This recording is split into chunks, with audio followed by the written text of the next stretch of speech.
사랑합니다. 축복합니다. 우리 한 번 더 인사해 보실까요? 나라를 사랑합시다. 나라를 위해 기도합시다. 할렐루야. 네, 오늘은 3.1절 기념주일이면서 변화주일입니다.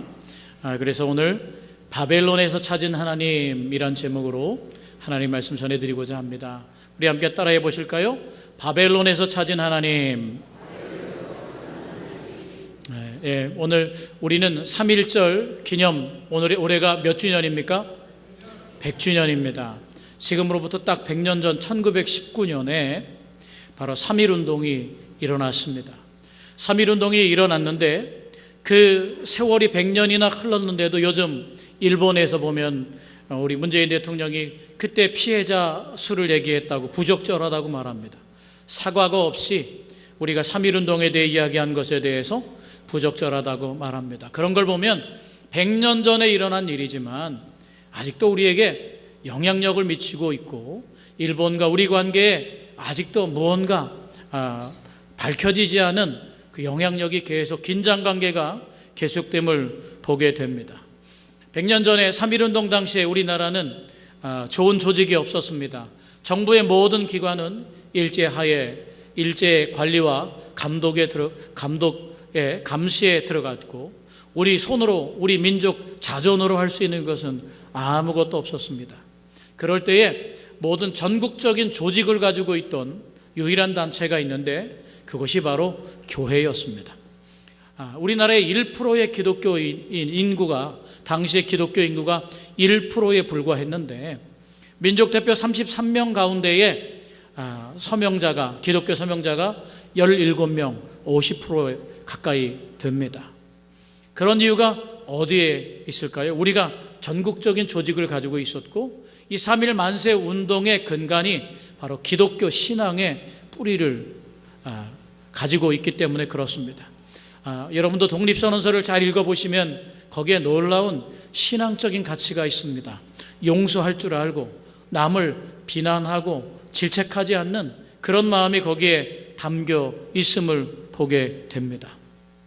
그래서 3.1운동 당시에 여러분이 잘 모르시겠지만 우리 역사 가운데 이런 역사가 잘 없지요. 33인의 서명한 사람도 있지만 지각 서명자가 있어요. 교회를 중심으로 3.1운동이 일어났기 때문에 은밀하게 일어났기 때문에 교회의 지도자들이 수도권과 각 지방의 교회를 돌아다니면서 목사님들과 또 유력한 신앙인들의 서명을 받기 시작했습니다.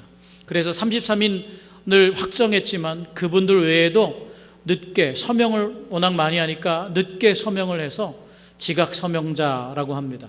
그런 지각 서명자들이 많이 알려져 있습니다. 나중에 그 서명을 안전을 위해서 불태웠기 때문에 정확히는 모르지만 대부분 지각 서명자들이 교회의 목사님들이었고 교회의 유력한 지도자리였음을 보면 3.1운동은 교회의 운동이었음을 보게 됩니다. 그런데 3.1운동이 가져온 파장은 얼마나 대단합니까? 그 3.1운동이 가져온 파장이 대단했음에도 불구하고 1919년 그 이후에 26년 동안 계속해서 일제의 식민 통치가 해결되지 않고 있었습니다. 그렇게 뜨겁게 아마 그때 어린아이로부터 노년에 이르기까지 어린 여학생들이 우리 유관순 여사 같은 여학생들이 들고 일어났어요. 제가 전에 목회하던 교회는 제합리교회와 수천리교회가 처속교회였어요. 제합리교회에 동네 사람들을 다 모아놓고 어린아이를 창문으로 살려달라고 내놓으면 그 아이를 총으로 쏴서 죽이고 또 그 안에 사람들을 가둬놓고 교회 밖에서 못질을 해서 모든 문을 잠궈놓고 밖에서 불을 태워서 모든 사람들을 산채로 불에 태워 죽이는 그런 고통스러운 일들이 있었습니다. 그런데 그렇게 만세운동으로 열광하고 갈망했지만 계속해서 그 후에도 26년 동안 암울한 그런 시대가 계속됐습니다. 끝없는 절망이 계속됐습니다. 절망의 힘이 얼마나 큰지 그렇게 많은 독립운동가들이 다시 이 반일에서 친일로 돌아섰습니다. 절망의 힘이 얼마나 큰지 우리가 한번 생각해야 될 줄로 믿습니다. 사람에게 있어서 절망이란 이렇게 심각한 경향에 이르게 합니다. 민족대표 33인 가운데 많은 분들이 의도적이든 의도적이지 않든 다시 친일로 돌아서서 조용하게 살면서 오늘날까지 변절했다는 소리를 듣고 있습니다. 대표적인 사람이 이완용이라는 사람입니다. 우리가 잘 아는 나라 팔아먹은 이완용은 처음부터 나라를 팔아먹었던 사람이 아닙니다. 처음에는 미국의 공사관으로 파견 나갔다. 미국의 문물을 받아들이고 친미를 해야 되겠다라고 했습니다. 친미를 하다가 동북아시아의 국제 정세가 어려워지니까 다시 친러주의가 되었습니다. 러시아에 가까이 가면서, 그래서 고종 황제의 아관파천이라고 하는, 고종 황제가 러시아 대사관으로 피난해서 정말 생명을 보존하는 그런 일에 관여했습니다. 그러나 절망의 깊이가 계속 깊어지자 이 이완용이라는 사람은 결국 모든 것을 포기하고 결국은 친일파가 되었고 나라를 팔아먹게 되었습니다. 이완용뿐만입니까? 우리가 잘 아는 애국가의 작곡가 안익태 선생님 역시 마찬가지입니다. 김일성과 우리나라 김대중 대통령이 손잡고 노래하던 나의 살던 고향을 꽃피는 산골 복숭아꽃 살굿꽃 악의 진달래 부르던 그 노래를 작곡했던 홍남파 선생님 역시 친일이라고 하는 변절자라고 하는 그런 딱지를 떼지 못했습니다. 사람이 문제겠습니까? 절망이 문제겠습니까? 그 시대에 항일운동을 하지 않고 가만히 숨죽여 살았던 모든 민족들은 결국 반일을 하지 않고 친일을 한 사람이 아니겠습니까? 우리 모든 사람들은 누군가를 비난하기 전에 그 안에서 우리도 조용한 민초로서 친일하고 있던 그런 사람임을 알 수밖에 없습니다. 오늘 이 3.1 운동이 그럼에도 불구하고 우리가 생각해야 될 건 뭐냐? 3.1 운동이 보여줬던 정신은 우리의 피 속에 흘러가더라라고 하는 겁니다. 대한독립 만세! 대한독립 만세!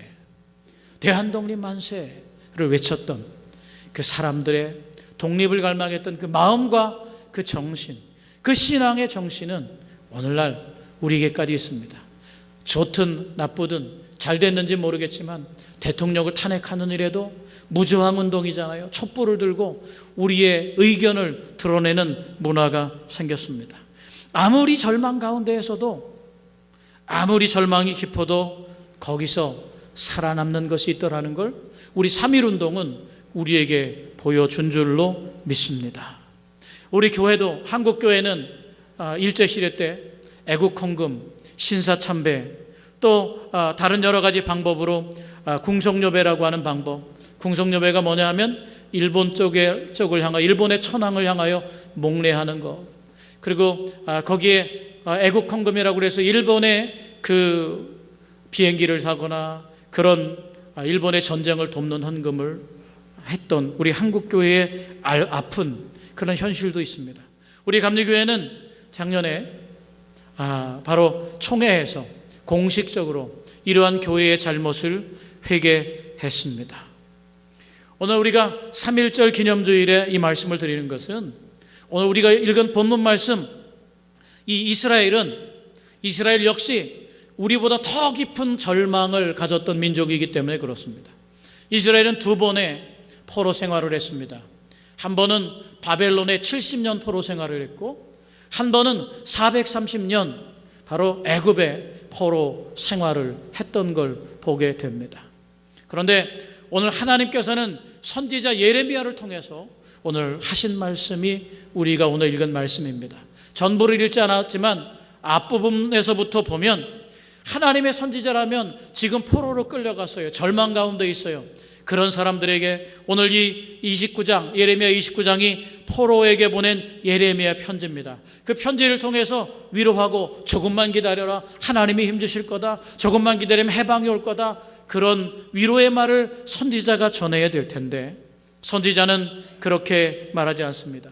예레미야 선지자는 위로와 평화를 외쳐서 그 백성을 위로하기는커녕 그들에게 있는 어떤 희망도 포기하도록 편지 썼음을 보게 됩니다. 오늘 우리가 읽은 말씀 바로 앞부분에는 이 예레미야 선지자가 포로들에게 보낸 이스라엘 사람들에게, 이렇게 잡혀간 사람들에게 모든 희망을 버리라고 선언하고 있습니다. 거기에 5절에 보니까 이렇게 말합니다. 너희는 집을 짓고 거기에 살며 텃밭을 만들고 그 열매를 먹어라. 너희가 지금 사는 것이 임시거주지가 아니라 너희가 거기서 집을 짓고 살아야 될, 너희가 앞으로 살아야 될 터라고 오히려 못 받고 있습니다. 그것을 그치지 않습니다. 6절에 보니까 아내를 맞이해 자녀를 낳으며, 너희 아들이 아내를 맞이하며 너희 딸이 남편을 맞아 그들로 자녀를 낳게 하여 너희가 거기에서 번성하고 줄어들지 않게 하라라고 말씀하고 있습니다. 그것만이 아닙니다. 오히려 자신들을 포로로 잡혀갔던 바벨론 성읍을 위해 기도하랍니다. 7절에 보니까 너희는 내가 사로잡혀가게 한 그 성읍의 평안을 구하고 그를 위하여 여호와께 기도하라. 이는 그 성읍이 평안함으로 너희도 평안할 것임이라. 오늘날로 말하면 이렇게 위안부 문제와 또 강제징용 문제에 대해서 정말 우리에게 마음이 아픈 소리를 해대는 아베를 위하여, 일본을 위하여 기도하라고 하나님의 선지자가 위로는커녕 거기에 못 박습니다. 그것만이 아닙니다. 거기에 완전히 단단하고 깊은 대못을 박힙니다. 기가 막힌 절망의 소식을 전해줍니다. 그들에게 이렇게 말합니다. 만군의 여호와 이스라엘 하나님께서 이와 같이 말하노라.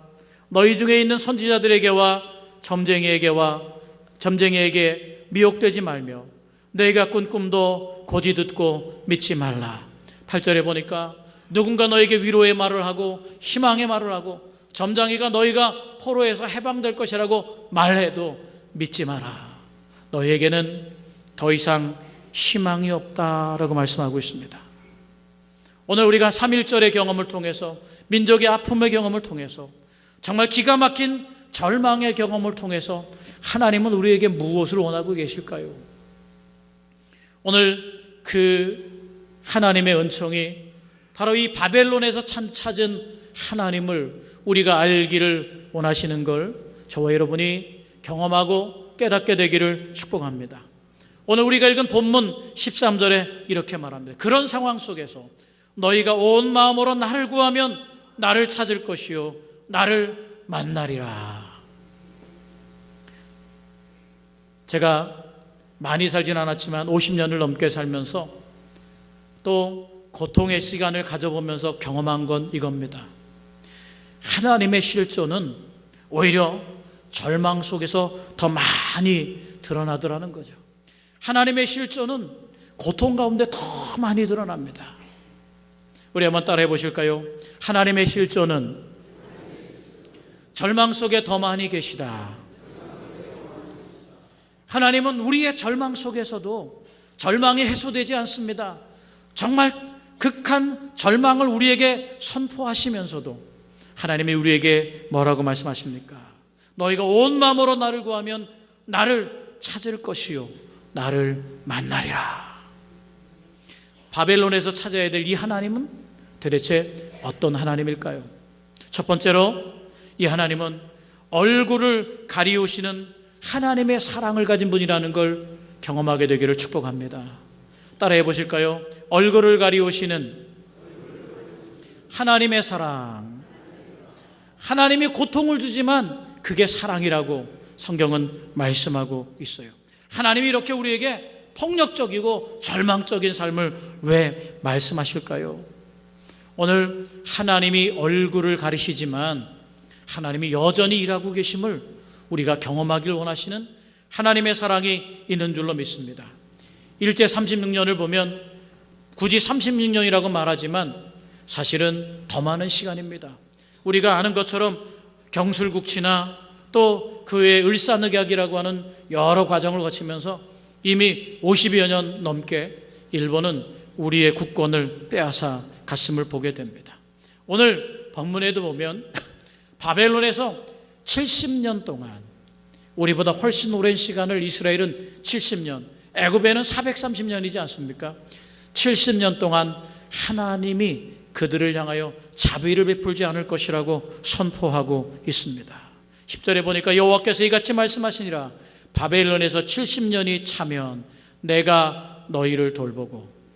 우리가 36년 동안 절망, 암울함, 그 절망이 우리의 삶을 완전히 변절자가 되게 만들었는데 하나님은 70년 동안 이들에게 절망을 경험하라고 말씀하고 있습니다. 성경이 평범한 책이었다면 아마 이런 부분에서 던져버렸을 수도 있습니다. 이런 해석이 어려운 부분을 감췄을 것입니다. 그러나 성경은 이러한 속에서도 우리에게 주시고자 하는 말씀이 분명히 있습니다. 우리는 하나님의 무한하신 자비를 압니다. 하나님의 정말 한없는 용서를 압니다. 하나님이 얼마나 자비로우신 분이었습니까? 이방인에게까지, 고아와 과부에게까지 곡식을 남기라고 했고, 주일에는, 안식일에는 짐승들에게까지 일하지 않고 쉴 수 있는 권리를 주신 분이 하나님이었습니다. 오늘 이 성경에서 발견하기 어려운, 하나님에 대해서 경험하기 어려운 부분이, 까다로운 부분이 어디냐? 바로 하나님의 질투와 하나님의 진노를 말할 때입니다. 오늘 예레미야 29장에서는 하나님의 진노를 말하고 있습니다. 하나님의 진노와 질투는 다루기가 까다로운 하나님의 속성입니다. 욥은 고통을 당하면서, 고난을 당하면서, 끝없는 그냥 아픔을 당하면서 그런 하나님을 욥기 5장 8절에 이렇게 표현합니다. 하나님은 아프게 하시다가 싸매시며 상하게 하시다가 그 손으로 고치시니. 할렐루야. 하나님은 아프게 하시다가 싸매시고 상하게 하시다가 그 손으로 고치신다라고 말씀하고 있습니다. 여러분에게 제가 한 가지 질문을 여쭤보겠습니다. 여러분의 아주 어린 손녀나 자녀들이 공놀이를 하고 있습니다. 차들이 막 달리는 곳에 공놀이를 하고 있습니다. 그러다가 공이 차도로 굴러갈 때 여러분의 아이가 그 차도로 쏜살같이 달려갑니다. 차가 달려오는데 공이 굴러간 것으로 위험하게 큰 도로가로 달려갑니다. 마침 여러분이 발견하고 그 아이를 낚아챘어요. 그래서 간신히 사고를 모면하게 됐습니다. 그때 여러분은 어떻게 행동하시겠습니까? 마음이 평안하게, 얘야, 이런 데서 공놀이하면 위험해. 그러니까 이런 데서 공놀이하지 마라. 조심해야 돼. 알겠지? 이렇게 하고 공손하게 아이를 부드럽게 인격적으로 설득하시겠습니까? 아니면 아이고, 우리 아이가, 우리 손자가, 우리 손녀가 그냥 노는 데 빠져가지고 위험을 미처 생각하지 못했구나. 어리니까 그럴 수밖에 없지 하고 넓은 아량으로 이해하시겠습니까? 여기에 계신 분들 대부분 10분 중에 10분이면 그 아이를 끌어잡아 다닌 다음에 이렇게 할 겁니다. 엉덩이에 불이 나도록 후려칠 겁니다. 이놈아! 어쩌려고 그래? 누가 이런 데서 놀으래? 그러면서 눈물이 찔끔 빠지도록 아마 그렇게 할 겁니다. 그렇게 안 하는 분도 있을 줄 모르겠습니다. 아마도 아이가 위험을 확실히 기억하도록 아주 뼈아픈 매를 들 것입니다. 우리 인생의 어떤 때는 매를 드는 것이 더 분명한 사랑이기 때문에 그렇습니다. 오늘 예레미야서에서 발견되어야 될 하나님은, 찾아야 될 하나님은 자녀를 뜨겁게 사랑하시는 하나님의 격렬한 분노인 것입니다. 혹독하게 아이를 야단쳐서라도 그 아이를 안전하게 보호하고 싶어하는 어머님의 분노처럼 오늘 하나님이 우리를 향하여 행하시는 분노조차 얼굴을 가리워 놓으신 하나님의 사랑임을 찾아내라는 하나님의 진노의 말씀인 것을 깨닫게 되기를 축복합니다. 바벨론의 하나님에서 찾아야 되는 하나님은 이렇게 숨어 계시는 하나님, 그런 하나님입니다. 하박국 선지자는 우리가 잘 아는 것처럼 그런 하나님을 발견했을 때 하박국 3장 17절에 18절에 이렇게 말씀하지 않습니까? 비록 무화과 나무가 무성치 못하며 포도나무가 열매가 없으며 감람나무에 소출이 없으며 밭에 식물이 없으며 우리의 양이 없으며 외양간에 송아지가 없을지라도 나는 여호와를 인하여 즐거워하며 나의 구원의 하나님을 인하여 기뻐하리로다. 오늘 우리가 찾아야 될 하나님, 얼굴을 가리우신 하나님의 깊은 사랑, 그게 오늘 일제시대를 경험하고 바벨론의 포로를 경험하는 우리 인생의 고통과 고난의 시간을 경험하면서 우리가 반드시 찾아야 될 하나님인 줄로 믿습니다. 두 번째, 하나님이 원하시는 게 뭐냐? 찾아지도록 숨겨지신, 오늘 이 고난 속에 찾아지도록 숨겨지신 거친 하나님을 만나기를 원한다는 거예요. 하나님을 발견할 뿐만 아니라 하나님을 만나는 사건은 너무나 중요한 줄로 믿습니다. 그런데 우리의 관점에서 보면 이 하나님을 만날 수 없어요. 고통스러워 죽겠는데 하나님이 어디 계십니까? 우리의 관점에 머물면 하나님을 만날 수 없어요. 그래서 하나님은 우리 스스로가 변화되기를 기다립니다. 우리가 하나님을 만날 수 있는 영적인 마음의 토양이 되도록 기다리시는 분인 줄로 믿습니다. 그게 기독교가 가져야 될 깊은 영성입니다. 그저 잘 먹고 잘 사는 얕은 영성이 아니라 바로 이런 고통과 고난 속에서도 어떤 환경도 하나님을 감추지 못한다는 사실을 발견하고 찾아내기 원하시는 하나님의 깊은 마음인 줄로 믿습니다. 우리 따라해 보실까요? 어떤 환경도 내 인생에서 하나님을 감출 수 없다. 70년 동안 이스라엘에게는 조그만 자비도 없을 것입니다. 단 하루도 그 고통의 시간을 감해 주시지 않을 겁니다. 70년이 지나면 대부분의 포로로 잡혀갔던 사람들은 죽어갈 것이고 그분의 후손들만 남아 있을 것입니다. 그런데도 이 말씀을 주시는 것은 하나님의 이런 진노를 경험하면서 우리에게 주시는 감정이 뭡니까? 바로 두려움 아닙니까? 두려움과 하나는 두려움이고 또 하나는 동시에 하나님을 경외함입니다. 오늘 두려움과 경외함 속에 이 하나님이 숨어 계신 겁니다. 질투와 분노 속에 하나님이 숨어 계신 것과 같습니다. 오늘 성경은 데살로니가전서 5장 16절 18절에 말씀하신 것처럼 우리에게 요구하고 있습니다. 이런 척박한 환경, 고통스러운 환경 속에서도 항상 기뻐하라, 쉬지 말고 기도하라, 범사에 감사하라. 이는 너희를 향하신 하나님의 뜻이니라. 오늘 우리의 절망 가운데서도 바로 하나님이 찾아진다면 거기에 기쁨이 있습니다. 기쁨을 찾는 게 문제가 아니고 그 속에 숨어 계신 하나님을 찾는 것입니다. 하나님은 오늘 11절에 이렇게 말합니다. 너희를 향한 나의 생각을 내가 안 하니 평안이요 재앙이 아니니라. 미래와 희망을 주는 것이니라. 하나님의 본 마음을 이렇게 숨겨 놓으시고 오늘 진노의 얼굴로 우리 삶을 마주대하시는 하나님이 계시는 걸 깨닫게 되길 원합니다. 우리는 우리 환경에서 하나님을 찾고 나의 옷에 맞는 하나님을 찾고 나의 입맛에 맞는 하나님을 찾고 나의 생각에 맞는 하나님을 찾으려고 합니다. 그러나 하나님은 바벨론에서 진노 가운데에서 우리의 고통 가운데에서 감춰진 얼굴로 내재해 계신 그분을 찾기를 원하는 줄로 믿습니다. 그러기 위해서 우리가 우리의 관점이 하나님 중심으로 변화되어야 되겠다는 거예요.